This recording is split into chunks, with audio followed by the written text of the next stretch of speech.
السلام علیکم ناظرین، اسلامی اچھی باتیں کی چینل پر خوش آمدید۔ بسم اللہ الرحمن الرحیم۔ دشمن کے شر سے بچنے کی دعا۔ دشمن کے شر سے نجات کے لیے بہترین دعا۔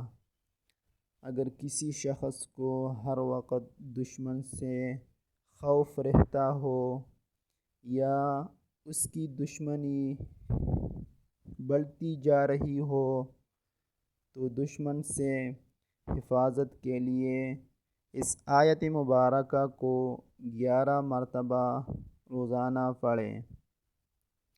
کون سی آیت مبارکہ ہے؟ آیت مبارکہ یہ ہے،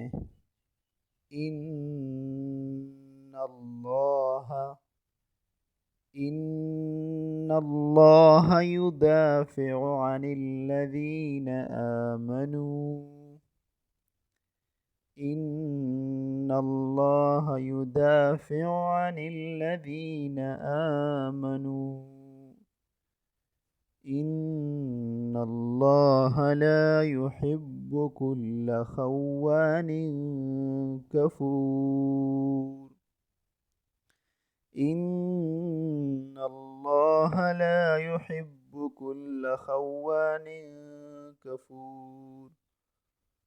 پارہ نمبر 17 سورۃ الحج، آیت نمبر 38 سے۔